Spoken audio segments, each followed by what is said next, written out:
live after. We will be live. Okay. After a minute and 5. Okay. Does it say? Will it say live somewhere? Or? That time. It's already there. It's gonna. It is. Just watch for a minute and 5. There we go. Yep.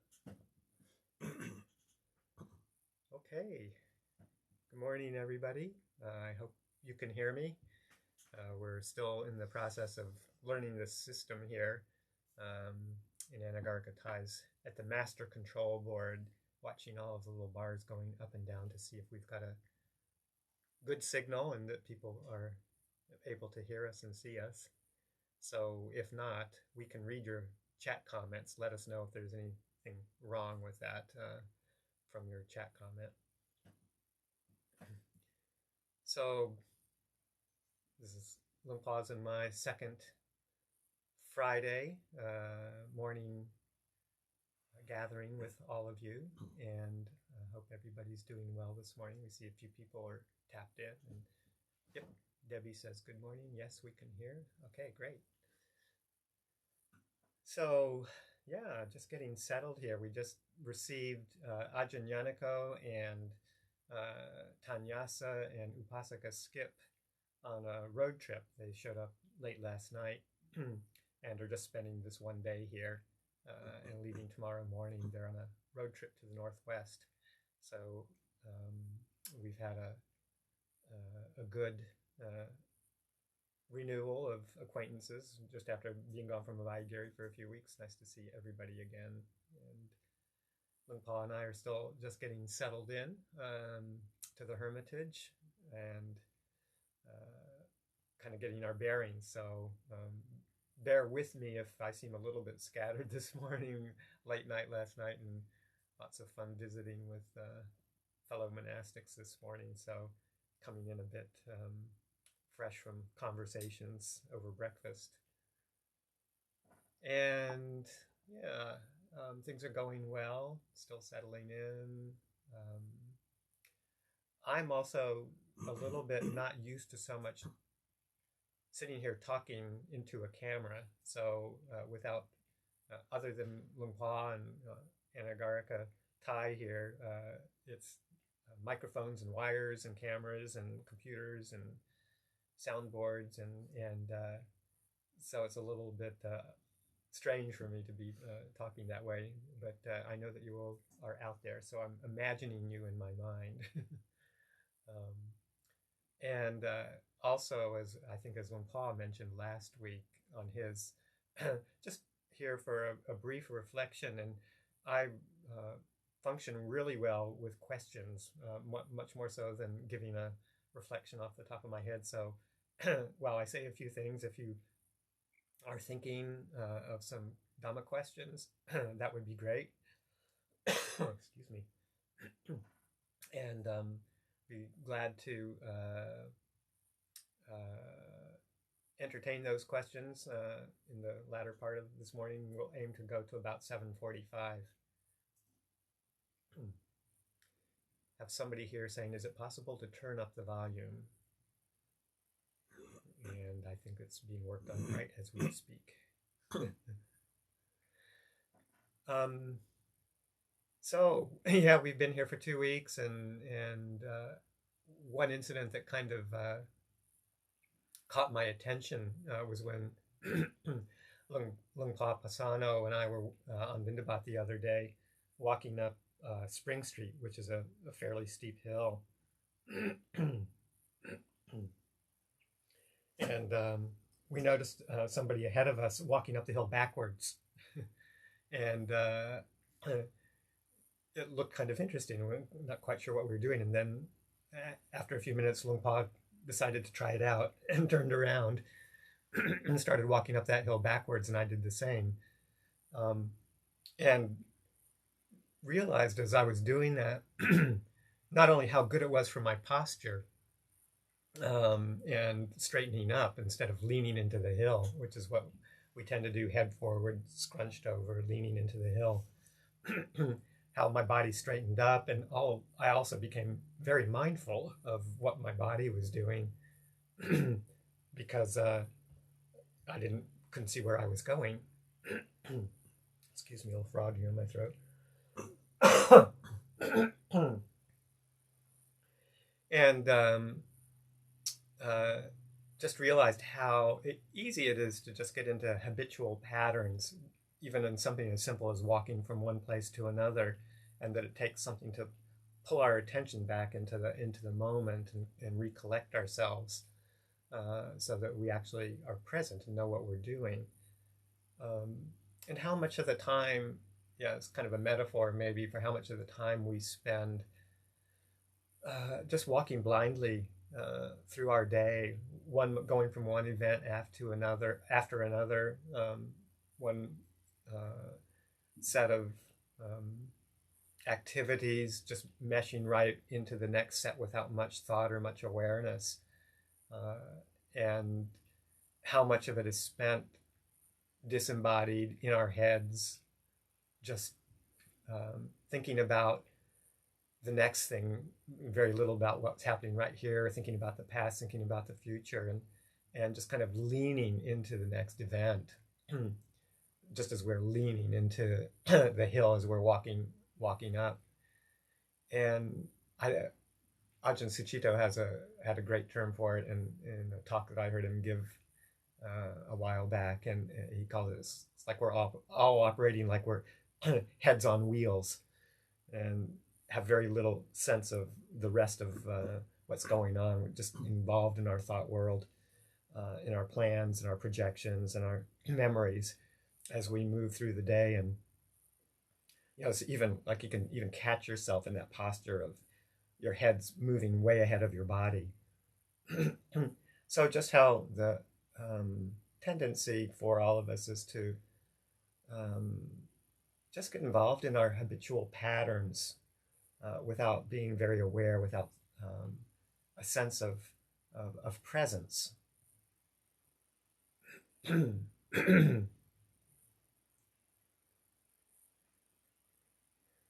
So it's good to start thinking about how to catch ourselves, scale back a little bit, slow down, put the brakes on every now and then as best we can, just to get a sense of, what is this all about? What am I doing? Where am I going? Am I just following some sort of set of blind habits, whether it's in actual physical space and time, or in our own mental habits, and just the ways that we live in the world, and be in the world and interact with people in the world. And I found myself, when I was growing up, always kind of questioning that, and excuse me again. And always being sort of a kind of a philosophically inclined kind of person. I found myself in my early years always asking myself, like, what is the meaning of life? What is this all about? And after becoming engaged with the Buddhist tradition, I found myself kind of realizing that in a way, this sounds kind of funny, but there really isn't a meaning of life. Life unfolds just the way it does, based on a whole set of mental habits and patterns of conditioning that we bring from early in our lives and past lives that we've had. This momentum based on a whole bunch of underlying tendencies towards confusion, that we keep rolling on through samsara, and that trying to find some sort of ultimate meaning, or some sort of sense of why are we here, what have we been put on this planet for, those can be sort of endless conjectures, but one that I think many of us do in our search for kind of spiritual peace and contentment. But kind of realizing that there's causes and conditions that have brought us to this set of circumstances, that there's no overarching meaning or plan, universal plan, and for us in any particular way. We have to make that ourselves, make that up for ourselves. And Ajahn Jayasaro had a really nice way of phrasing it that I heard recently. He says it's not that we should spend so much time trying to find out the meaning of life, but finding and asking ourselves what we can do to bring meaning to life. That was a real nice way of rephrasing that and causing us to stop and think, how can I live my life in a way that is meaningful and that brings a certain sense of contentment and peace, not only to myself, but to the world around me. And we all know the potentials of this path, the practice, and we all probably have come to Buddhism with a certain questing or yearning for some peace of mind, and trying to understand how we got into this position that we're in, and how we can make it more enjoyable, be happier, be more peaceful, and contribute to the world. I think that's the motivation for a lot of us. But that's the bulk of the practice. I think it's often easy to get really lost in the meditation practice itself,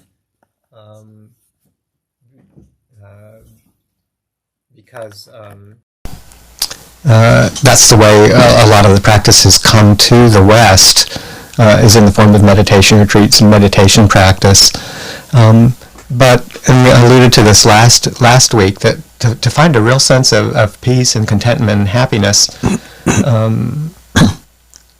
following precepts and looking at how we're living our lives on a daily basis is what provides that fundamental basis for contentment, and helps us to bring us out of our self absorption. I think it, the way that meditation practice has been taught in the West, sometimes for some people leads to this kind of sense of isolation and intensity in examining our own inner world. We're so conditioned to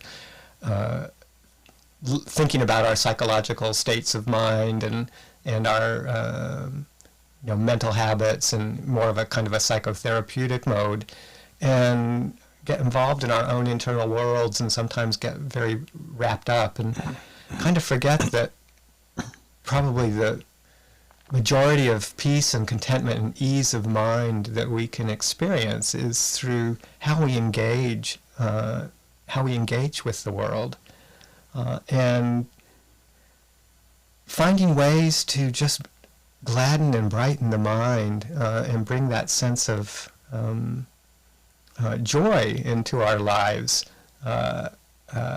through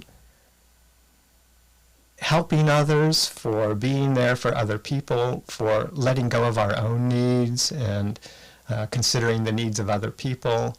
The precepts are actually that in a very basic way. Just how can we lead to how can what we do affect our sense of well-being by not harming? All the precepts are involved around, in a sense, engagement with the world in a way that's not harmful, being very considerate and respectful of others, and that's a real gift, one of the great gifts that we can give. And then just acting in ways that are kind and generous, and just watching the effect on the mind, and in some ways just being attentive and scrupulously attentive to those things brings about this sense of very strong sense of well-being, and if you can do that throughout your day, then when you come to quiet down and get some space in the mind just settles so easily and so naturally. It doesn't have to be forced onto some object like the breath to to settle itself down. It just happens much more gradually and naturally on its own if you just really cultivated that sense of contentment and happiness.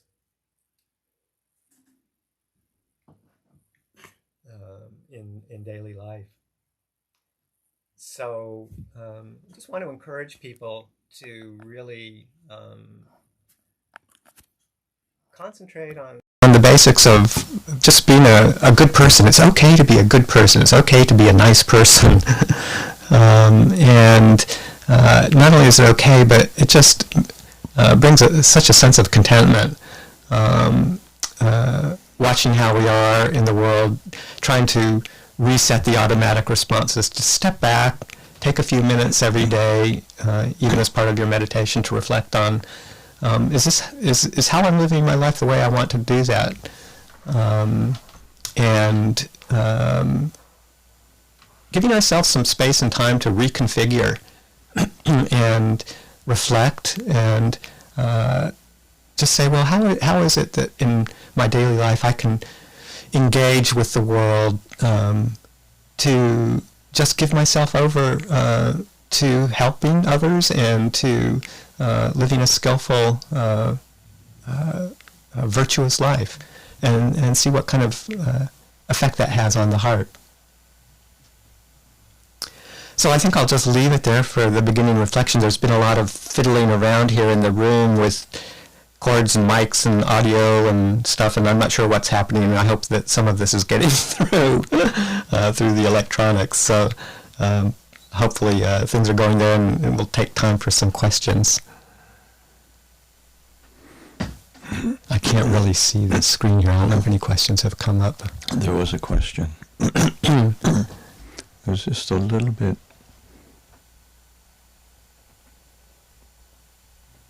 There's a question about, it's gone up the screen now, but I think what's the meaning of nimittas? I think it was the... This is not scrolling. Oh, there we go. It was... No. Further up. There it is. Okay. What is meant by nimitta? So the first question that seems to have come up is, what is meant by nimittas? Thank you. Okay, so that's the first one there. Nimittas. It's a word that's used in reference to different things depending on who's using it and how they're using it. I think a lot of times people come across it as a word from the commentarial tradition. That's and often people come across that from that source oftentimes in the beginning, and it refers to an experience that people might have sometimes in some deep states of concentration or absorption where they start to see or experience things like light or different kinds of objects that seem to appear as the mind goes into a certain kind of very kind of a narrow focus on a pinpoint focus on a specific object like the breathing, which is kind of a style of concentration that is taught and emphasized through the commentaries, like concentrating on the breath at the tip of the nose and excluding pretty much every other kind of experience. And when that is practiced and developed to a great extent, this light nimitta, or it's kind of nimitta meaning sign of concentration, will start to appear, and the primary object starts to fade away, and then this secondary object, which is the sign of concentration, or the nimitta, will start to appear like in this example, like a bright light. So that's oftentimes where people encounter the term nimitta in the teachings. More broadly, in the suttas, I think it generally tends to refer to any kind of sign or there's a word that I'm trying to think of, lungpa, that is used better than more than sign, but I'm not. Could be image. Image, something like that, or even just a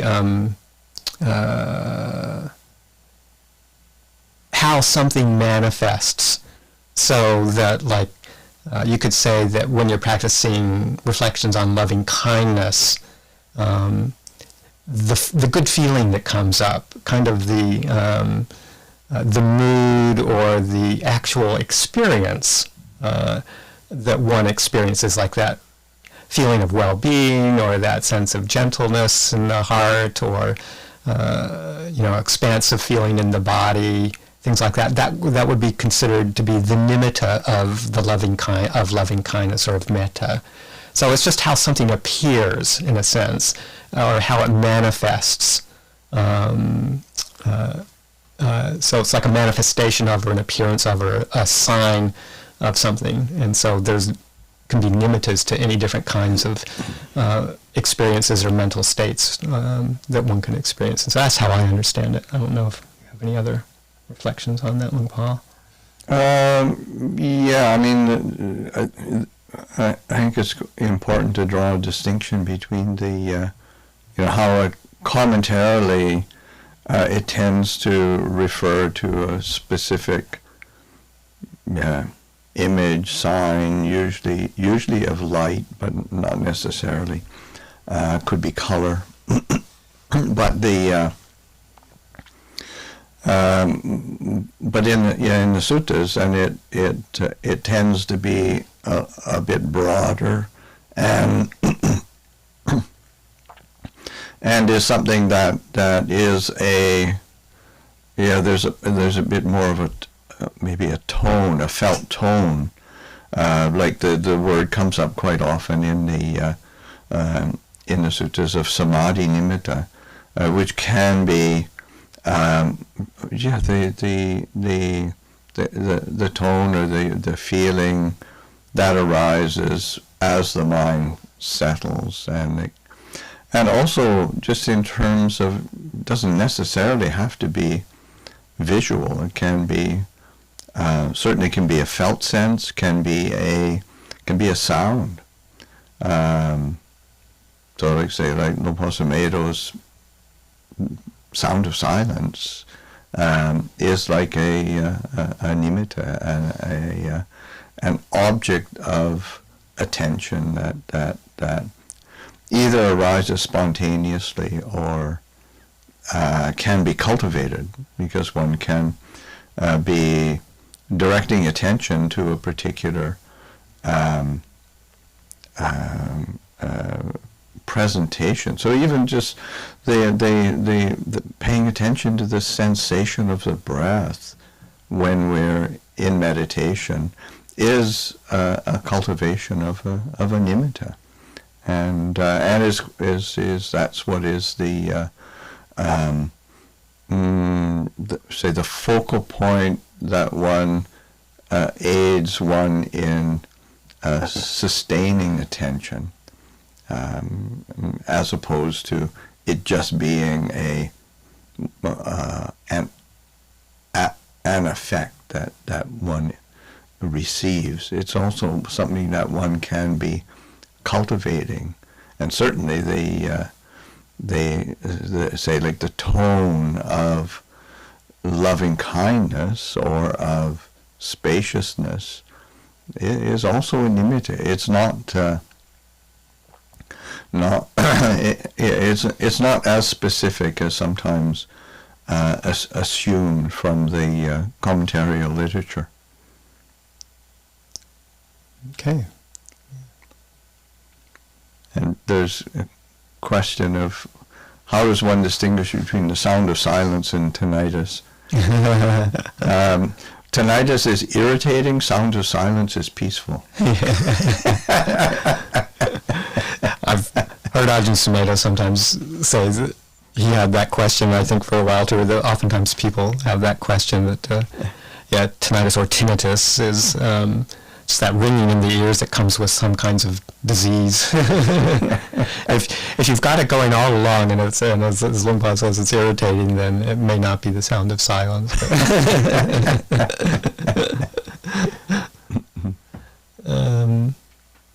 Although I've heard him say that sometimes people, or some people say that they've cultivated the sound of silence, but then after a while of cultivation, it gets so loud and so present that it does become distracting. And but I think that's pretty rare. Most people who use it find it very calming and settling. I don't tend to use it myself very much. I tend to be more of a breather. But some people do find some benefit from that. Obviously, Lumpur Sumedho and Ajahn Amaro are quite involved using that as their primary objects. So let me see, back up to a question. I don't think there's any more above Patty's. No, yeah. Okay. That's the next one. Ajahn, when I ask myself the question, how can I settle and calm and focus in these very busy days? All the Dhamma answers arise. Yet I'm still very unsettled. Do you have an answer for me today? Well, it might just be one of those Dhamma answers that arise that you've probably heard. So I think the main thing is just to keep reflecting on those Dhamma answers. If they're good Dhamma answers that arise in your mind, then you need to kind of ask yourself, well, why is it that I'm having trouble doing them or applying them? So I'm not sure actually what Dhamma answers are arising that you're experiencing or that you're remembering, but it is really just taking a moment throughout the day to pause and stop, and kind of get off that train, that we find ourselves getting so caught up in. It's so easy to have a thought or have an idea of something I need to do, and I need to do this next, and I need to do that afterwards. And sometimes we all go through periods of life like that, particularly if we're involved in some big transition in our lives, then oftentimes there is a lot to do and a lot that needs to happen in a short period of time. And rather than kind of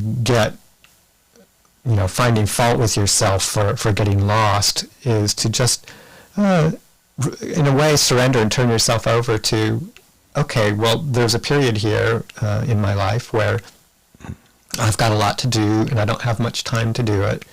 I'll try and slow down as much as I can and try and be as mindful and try and take my breaks, but not to get into a self-critical or thinking that it should be otherwise. Sometimes, we all have a lot that needs to get done in a short period of time, and we just have to realize and accept that our minds are going to be a little bit agitated during that time.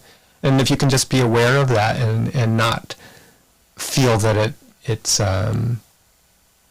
unskillful or wrong, I guess, in a way, that it's just a natural consequence of being in a situation like that, then you don't have to add that second layer of suffering to what's already kind of an unpleasant experience. And then just kind of toss yourself into it and say, okay, well, I'll do what I need to do.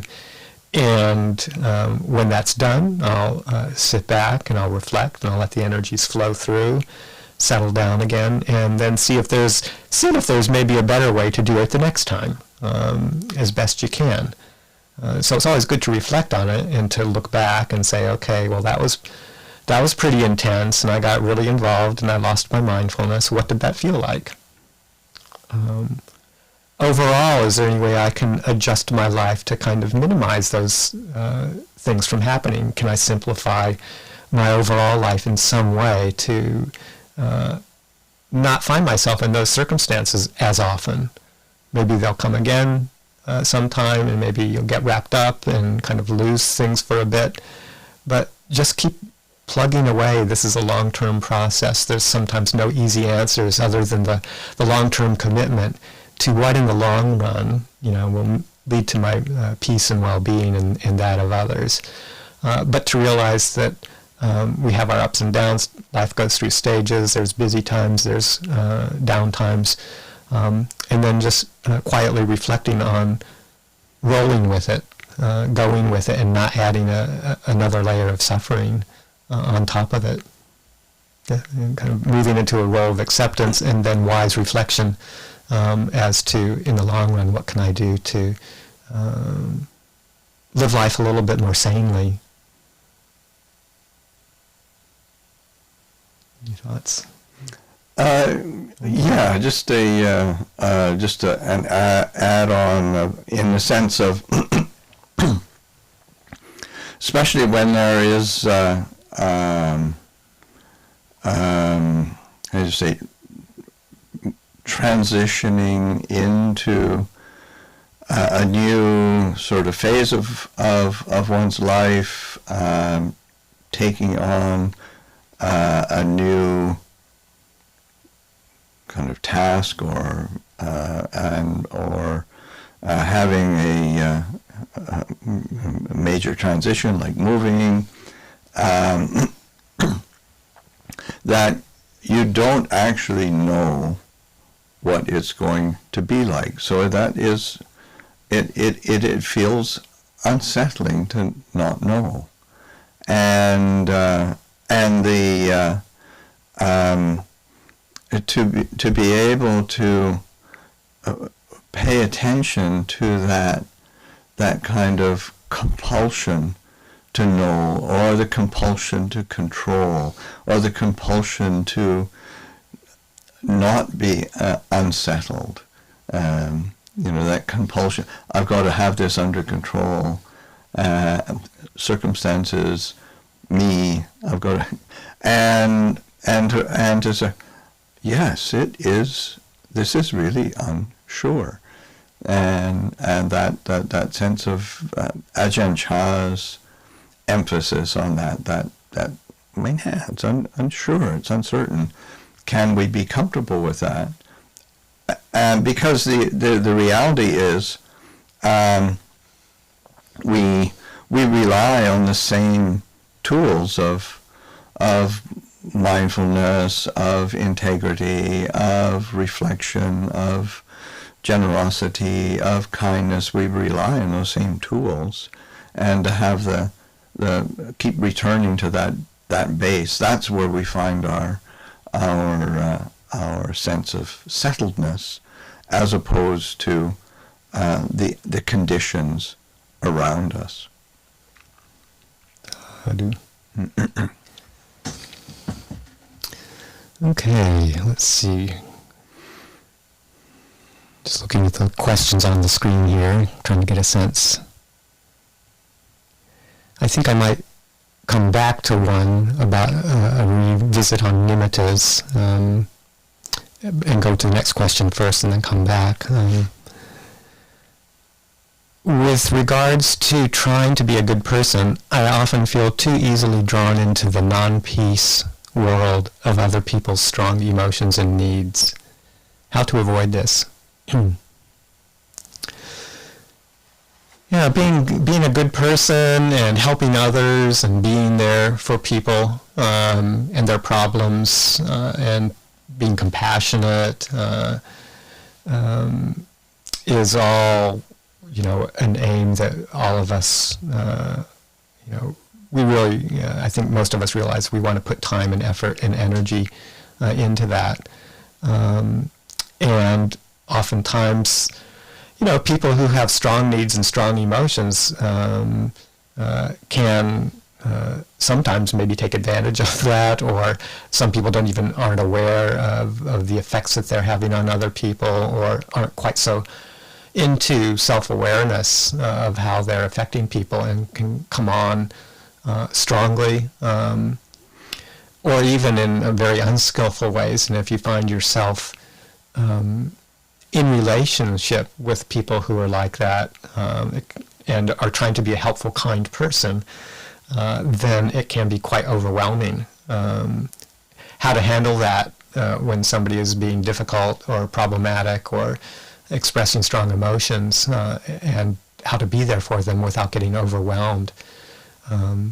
Oftentimes people in helping professions, like doctors and nurses and therapists, can get into that sense of compassion fatigue in a sense.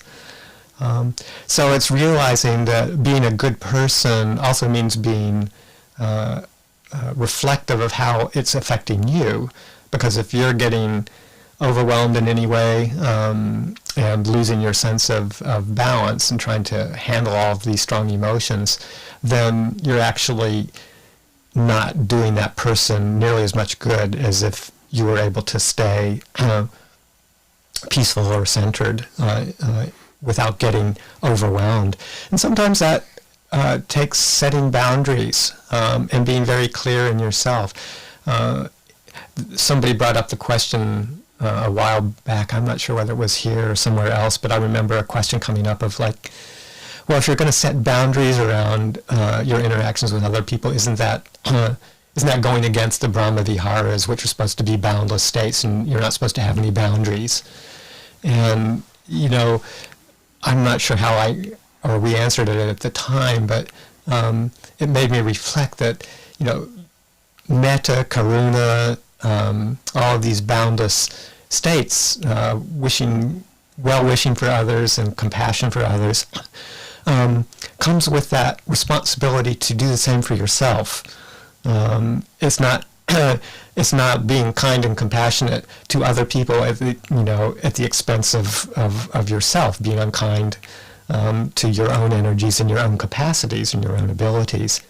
And so you have to couple wisdom in these kinds of interactions when other people are strongly needy or strongly emotional. And if you find yourself getting off-center and overstimulated or confused, then that's the time to step back a little bit and realize what your personal capacity is, and if you need to gently take a time out, remove yourself, let somebody know that it's you need a break, that you'll come back and attend to what's going on with them at a later time, but that at this point in time you're not able to attend to them in the way that would be most skillful, and it would probably be better to table what's going on right now and revisit the situation when things have settled down inside. So that's being a good person to yourself, as well as being a good person to all of the other people around you. You look like you have something to add to that. Well, yeah, really, because what came up in my mind was Ajahn Chah, of course. I mean, sometimes he has these images that are really very apt, and so that the Ajahn Chah said, don't try to be like a 10-wheel dump truck when you're just a wheelbarrow. And so that we can be so idealistic of I should be centered and focused and equanimous in the world, and the world is like this. And no, you have to be really attentive to yourself and recognize the situation that one is in, and the what's actually the wise response to the situation. What's the wise response that will allow me to maintain some clarity and well-being, because that clarity and well-being is the seed of, say, a boundless states of mind, and it isn't that we idealize a boundless state of mind and try to live it. We have to have the foundation to build on, and as we pay attention to that foundation, then our boundaries grow. Right. Yeah. And it's good to remember that of the four boundless states that we talk about, equanimity is kind of considered to be the most exalted or supreme in some ways, because it is not only building on that base of kindness and compassion, but it's bringing in discernment and realizing, that some things are we're able to attend to, some things we're not, and realizing that our actions have effects, and part of those actions that we need to take on are how to be skillful and wise and develop that sense of clarity and balance and evenness as well. Okay. I'm just going to again go on to another question that kind of dovetails on this before going back to the last nimitta question. If people hurt our feelings without meaning to do so, should we let them know? If I feel they won't understand my explanations as to why it hurts, should I just let it go?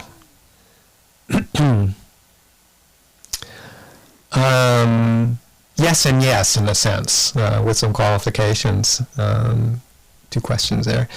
It is good to, if you have somebody's hurt your feelings and you have an ongoing relationship with them, then at some appropriate time and circumstances to talk with them about it. I mean, if you're expecting a long-term relationship to continue and you want it to be skillful and people are hurting your feelings, then even if they do it without consciously intending to do so, if it's a habitual kind of a pattern, then gently letting them know in as skillful way as possible is very useful. But it depends on being skillful too. The Buddha has lots of recommendations about doing it at the right time, not in front of a bunch of other people, when both of you are kind of settled and calm, asking permission before giving somebody some feedback,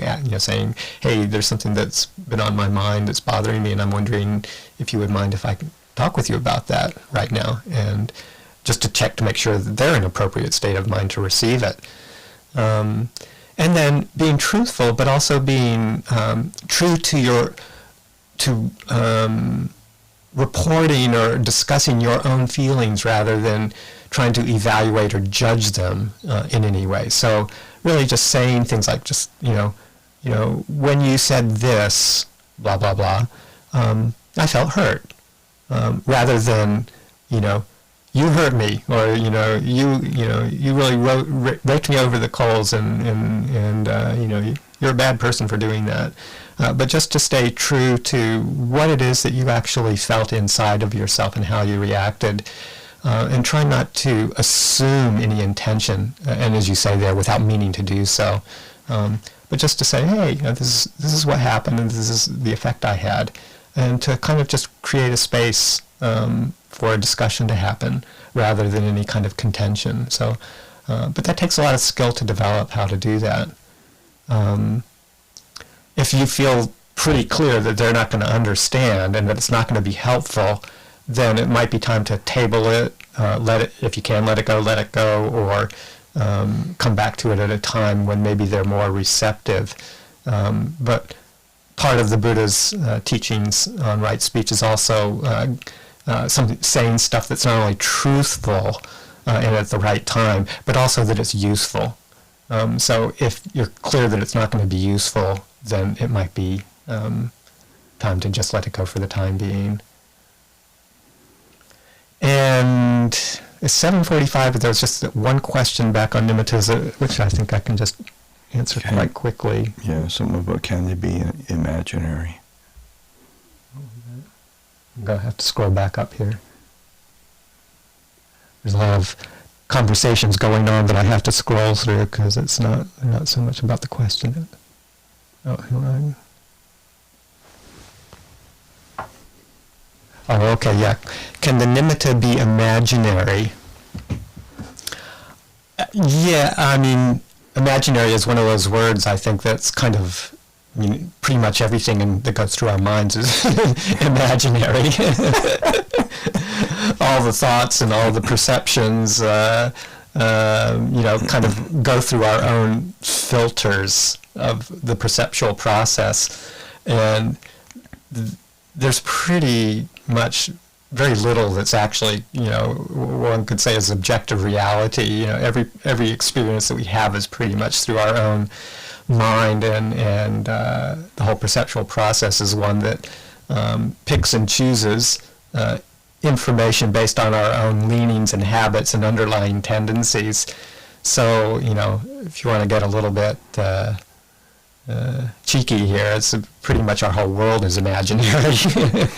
So the nimittas aren't really any different. It's just it's an experience of some sense experience that happens, even if it's a mind experience, the mind base, the intellect coming through, and how we receive it and how we interpret it is totally based on past conditions. And one person may experience a nimitta in a way that's completely different from another person, and put some particular kind of meaning on it that's very different from what the meaning is that somebody else puts on it. So, our whole world of perception tends to be pretty imaginary, and nimittas can kind of fit right into that, I think.